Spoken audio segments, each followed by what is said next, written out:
Okay, my worlds are colliding here, guys.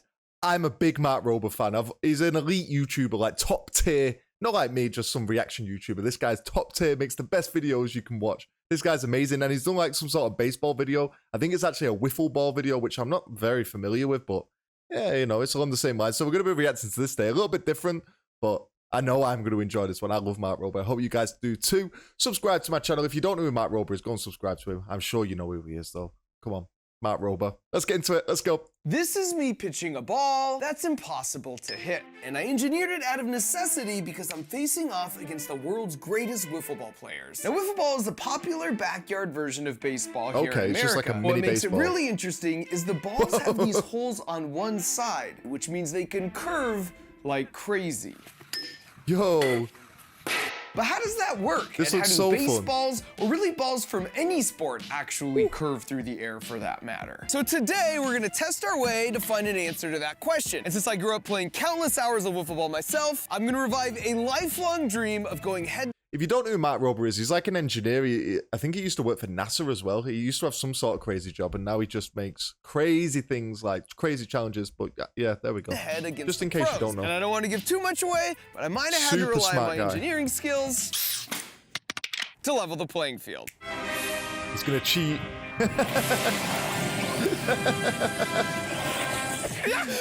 Now, the whole idea for this journey of discovery started with an impromptu visit to my childhood home in Brea, California. Last time I lived here was over 2 decades ago, so I'm just gonna go ambush him. I want a tour.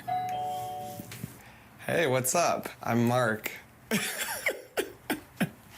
How are you? Good, how are you? Good. I used to live here. Kinda. Oh, word got out. So after meeting the whole family, they were kind enough to let me take a walk down memory lane. Oh my gosh. If these walls could talk, you know? I used to keep my micro machines right in this little cabinet here. Up there on the roof is where me and Scott Glacier used to throw water balloons on my sister and her friends sunbathing down here. That's an option for you kids. I also took the chance to confess that all the holes in their metal shed were errant shots from a homemade crossbow I fashioned in 8th grade. There was a target. I wasn't very good at it, apparently. But what made me most happy to hear is how all the neighborhood kids still played out front all the time. Because while that may look like just a street to some, for us it was a soccer, hockey, basketball, and baseball stadium. You know what? I can kind of relate to this because when I was young, I used to live in a cul-de-sac, very similar to this, like a circle setting, and we used to play cricket outside. We call them wheelie bins, like your big dustbins. That would be our wickets. We used to bowl the balls, and away we go, hitting it over all the neighbors' fences. There were some neighbors cool with it, some not too happy. Football games used to go down there. Everything, well, not American football or baseball, unfortunately. You know. Where long forgotten neighborhood England. legends were born. Where each game always felt so Legendary big, and the moments. only thing that could stop us was when the streetlights came on, signaling it was time to go home. Your for mum dinner. shouting you. And to my absolute "Dinner's delight, ready." they let me hop in the game. I'm gonna go ahead and call it right out of the gate. And look, I'm not gonna say it myself, Oh, but were there some murmurs that Mark, the long ball legend Rober, had returned? I'm not gonna deny it. It's just like old times. This is great. Even at the mound, I was still slinging lasers. Still got it. And as invigorating as this was, it did make me question if I'd missed out on my true calling as a professional wiffle ball player. what's up, guys? Quick little break in the video just to let you know I've got another YouTube channel which is just about to start tomorrow. It's called The Curious Brit. Now, on this channel, it's going to be a bit different here. This channel is going to remain as an American reacts channel. Like, we're just going to watch American sports mainly and some American reactions. The Curious Brit's going to be more worldwide. So if you are interested in learning more about the world alongside me, go and check out that channel. Go show some love. Go and be one of the first subscribers over there. Nice one. First video tomorrow. Peace. Because you should know, they're actually professional wiffle ball players. And while we share a very similar origin professional story, everything our these history days. split paths when they kept the dream alive and turned those adolescent visions of grandeur into the world's first pro wiffle ball league. In fact, this is Kyle as an 11-year-old, and now 14 years later as the league founder and commissioner. He told me every year starting in spring, 8 teams compete in a 4-month season, with players traveling from all over the country. There's a draft, playoff, a World Series, and of course for 14 years they've tracked every possible stat, that is possibly trackable. As you'd expect, there's heated team rivalries and league legends like Jimmy Norp, aka the Norpedo, who's considered by many to be the best pitching, hitting dual threat in the league, and as the reigning back-to-back World Series champ, it's easy to see why. None of them get paid to play, so their truest compensation is the sheer thrill of victory in this game that has I united low-key them want to since try this childhood. game. He also told me they'd be playing in Oklahoma right around the time I'd be traveling through. I was finally gonna get my chance to play under the lights in front of an actual crowd, which meant it was time for the long ball legend to refer to himself in the third person and make his professional debut. And I was playing it cool, but right out of the gate, I spotted the unmistakable flowing hair Who's the best? Back-to-back champ in the house right here. of Jimmy, Captain Clutch North. Yo, highlight reel there. Maybe we need to react to this guy. This was definitely the big leagues. So how many per team? We like to do 3v3. So we divided up into teams, and it was game on. Okay, so it's All a right, 3v3 here you go, game. Jimmy. You only need 5 friends. I can do that. Kyle connected early to get one man on, so it was over to the Red Baron to make it 2. Oh yeah, Baron. Nice. And that made it my turn. But I wasn't here to waste time just getting on bases. I'm gonna go ahead and do it. Calling the shot. Over the green monster. With the streetlights of my youth finally being replaced with the stadium lights I'd always dreamed of, this was my What? That feels impossible to hit. Now, just like in baseball, in wonder how wiffle ball, fast you it get is. 4 balls and 3 strikes. And it's a strike if it hits anywhere on the rectangular pipes, or more embarrassingly, the metal plate in the middle. I'm sorry, team. And with the crowd visibly unimpressed, I swapped with Kyle to pinch run at second base. No!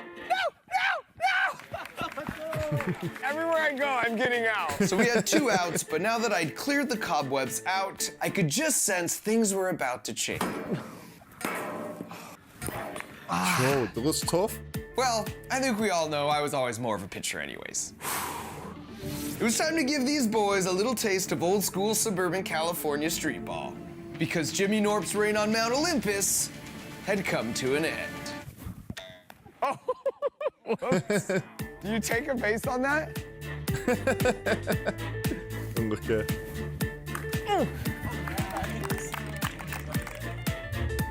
And Oh, with he's that getting killed. absolute dinger to Getting center killed. field, Captain Clutch had struck again.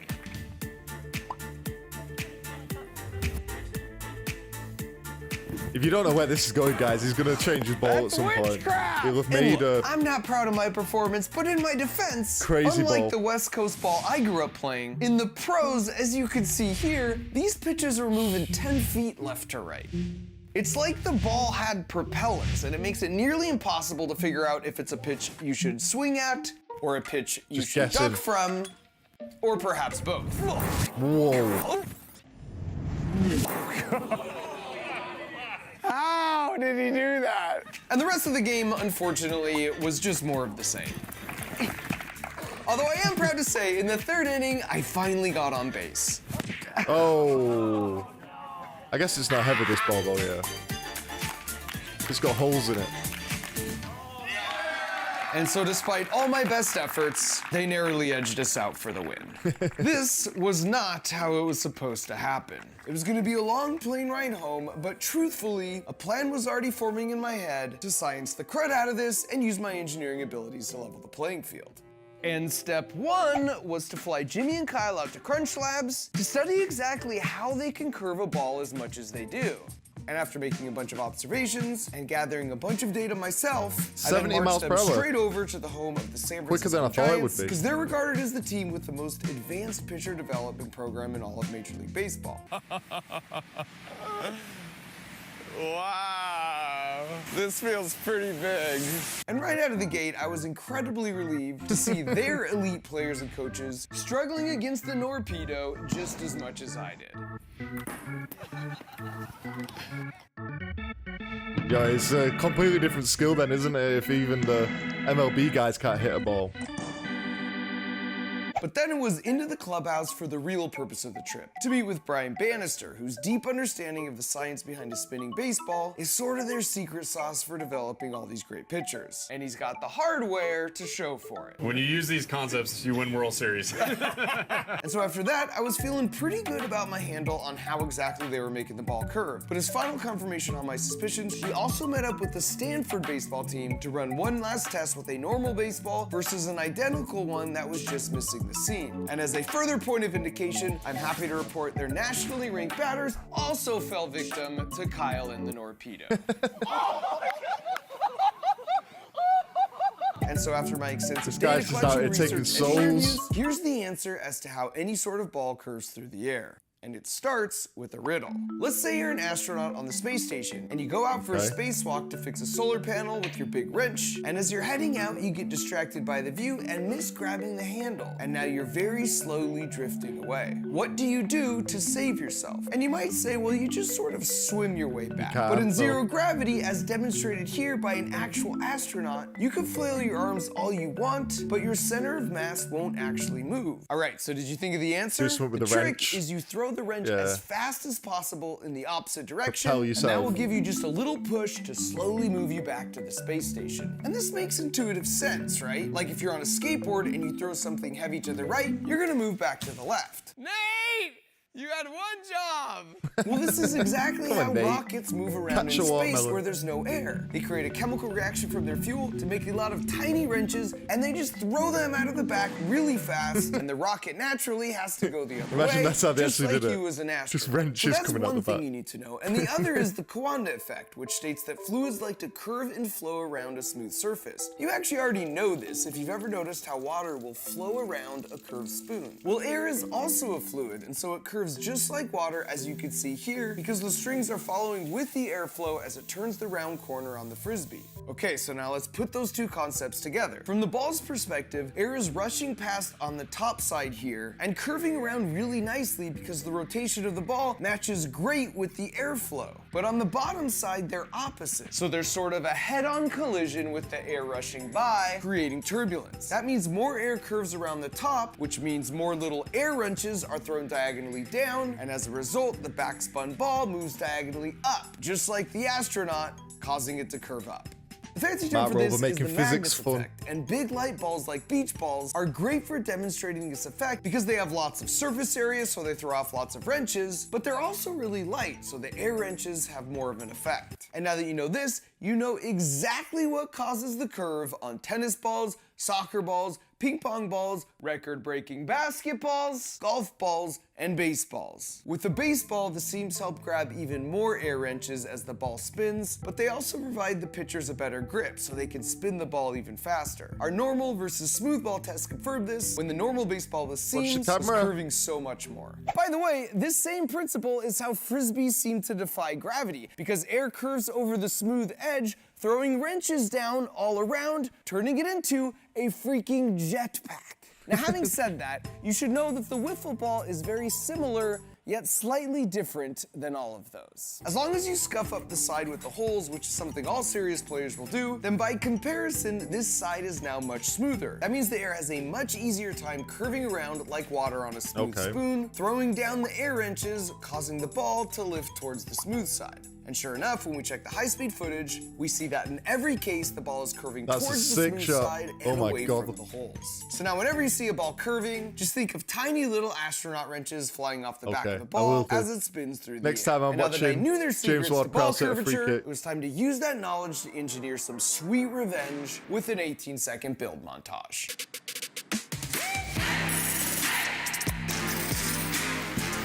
I swear we get copyrighted with the music.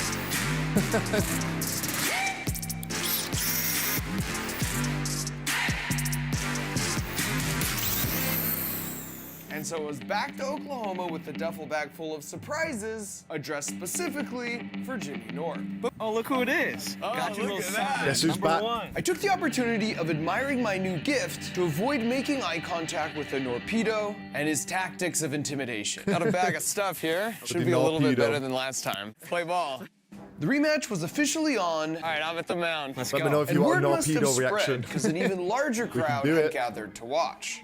Playing with the pros had been my childhood dream, yet my last outing was closer to a nightmare. So I decided to give them a small taste of what they could expect for round 2, and wound up to deliver the hot, steamy appetizer. Dinner is served. Did it break? Now all I had to do was retrieve and reload the brass slug. Because if you preload a brass cylinder against a spring in a 3D printed ball like this, and then take apart a $1 kitchen timer and harvest the geared mechanism, then when you wind up the wiffle ball hemispheres, you get a 1.5 second delay until this screw rotates and releases a spring-loaded plug, just like an astronaut wrench. And that alters the trajectory in midair, making it impossible to predict where to It's swing. so creative, And as you man. can see, unpredictability is a pitcher's best friend. Unfortunately, after just 2 strikes, they found my Achilles heel and rendered the ball useless. Which is exactly why you always have a backup plan. Ooh, just missed the strikeout. This one used the same kitchen timer geared mechanism, only this time the 2 wiffle ball hemispheres were preloaded against each other with the spring. So after the 1.5 second delay, your hitting options went from 1 good one to 2 bad ones, which was just enough to secure my very first strikeout. The ball though. I swung though. Fortunately, the crafty Norpedo deduced correctly that by simply stepping forward, they could make contact before the ball Bloody had time to Norpedo, split. man. Let Matt Rober have his Which fun. meant it was time for the backup plan. The Wiffle Copter. And you might think now I'm just being a bit cheeky, but I did a thorough reading of the rules, and it's a strike if it hits anywhere on the pipe or metal plate above the 2 legs. But it makes no mention of front or back. Imagine the guy just smashed it out of Let's the air. go. Exploiting loopholes. Unfortunately, my smugness was short-lived, because you don't become a professional wiffle ball player without a tremendous amount of hand-eye coordination. So with 2 runners on, it was time to level things up with this 3D printed, triple 10,000 RPM flywheeled monstrosity of a personal pitching machine, AKA the Demogorgon. Now the Demogorgon is calibrated to launch his cruise missiles at just under the 74-mile-per-hour speed limit on pitches in the league. The only problem is that kind of speed requires a lot of flowing electrons, and battery power soon became a concern. And that's just not a position you want to find yourself in with Captain Clutch at the plate, sadly giving them the first lead of the game. And I was concerned things would start to get away from me, but thankfully, Oh. Jimmy can't take every at-bat. And after a pop-up and a routine catch by the Red Baron, I'd survived the first inning with only 1 allowed run to show for it. For the first time, I was feeling good about our chances, which meant it was time to show the world I was more than just a pitcher. I wanted to hit one, man. How is that possible? So it was another strikeout, but then Baron got on base, followed by Kyle with an absolute bomb to center field. It's gone over the big one. Straight over the green monster, which green meant monster. suddenly we were up 1-2. For the first time ever, we were in the lead, and at this rate, yeah, I struck out again. But we were still winning. And with the final play of the inning, Baron capitalized on a bad throw to second for a potential inside the park home run. But there's a Major League Wiffle Ball rule where the strike zone doubles as the catcher. So if you don't beat the throw home, then you're out. That's a cool rule. And heading into the second inning, I was fresh out of batteries, so we had Kyle take them out. And after 2 strikes, they got on base. Or at least they would have if first base didn't go rogue. And now that first base had a taste for freedom, going free range with a top speed of 50 miles per hour, I decided to bring him back after seeing the Norpedo was up next. Because there was plenty more where that came from. But my dreams were crushed when This he guy is just actually northed sick it of out it. of the park. Oh, come on! Come on! Boo! And now the game was tied, and Jimmy had clearly demonstrated he's a sore winner. On the next play, they hit one deep and were threatening to score again, but I had a short-circuited first base that needed some avenging. No way you made that shot. I'm not buying it. I'm not buying he made that shot. And with them ahead 3-2 headed into the bottom of the second, this was the perfect time for my lucky bat. And just as I'd hoped, the increased surface area put me on first base. And with a little teamwork, I scored a run, and we would have kept it going if someone wouldn't have struck out. Baron. Come on, Baron. Okay, fine, me too. So we were headed into the final inning, tied at 3, and we kept Kyle on the mound even though he said his arm wasn't at full strength. And of course, Captain Clutch took full advantage on the first pitch. So I volunteered to take over pitching duties. The problem was I had run out of gimmick wiffle balls and gimmick personal pitching machines. But thanks to the power of pneumatics, I hadn't run out of gimmick strike zones, which gave my floater a bit more room to work with. So after getting one out with the generous strike zone, some good old-fashioned hustle got us the second. But with Jimmy at bat and knowing what was at stake, one of their players disconnected the airline, which honestly felt a little like cheating, but I took the high road and let it slide. This time, I was really out of tricks. It was just me versus Captain Clutch Norp himself. No chance. Mano y mano. And on my first pitch, I got him on the delayed riser. My second pitch got him with my modified slider. Yo. Nah, If I was surely really not. gonna do this, I would need to rely on everything I had learned on this journey of discovery.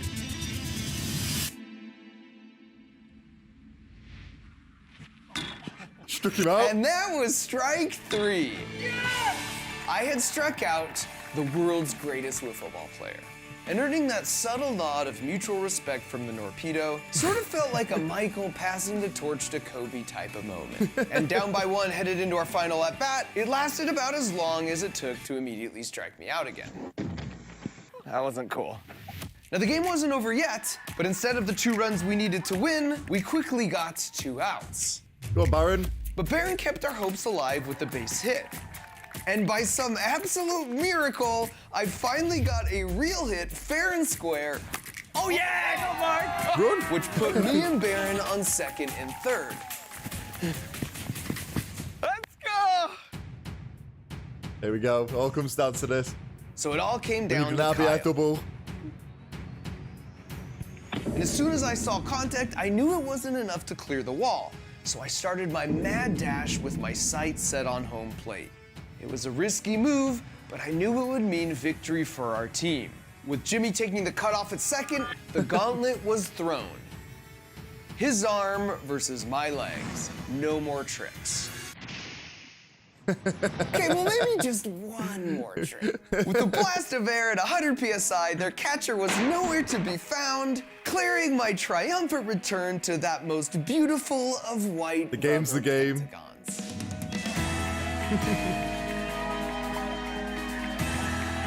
And there it is.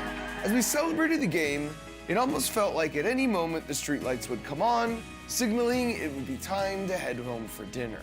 And I was reminded of a truth it feels like Jimmy and Kyle and all of their buddies have never lost sight of. Finding something you're truly passionate about that brings you joy is one of life's most lovely gifts. Mark, what'd you learn today? And if you're lucky enough to have found it, you should protect and cherish it. I thought he was like going to your bend world's that then. It prized just didn't do anything. Okay, guys, so that is the end of the video. Like I said, go check out Matt Roberry if you've not. He's got so many good videos. If you don't know this guy, you're in for a treat. Just go on his YouTube channel. You're going to have an evening full of fun there. I really enjoyed this video. Honestly, worlds colliding. You can't beat it. Great, great video. Loved it. Do subscribe to my channel. Give the video a like. Comment down below. Go and check out my new channel, The Curious Brit, which I mentioned earlier. And I'll see you for the next one. Take it easy. Peace.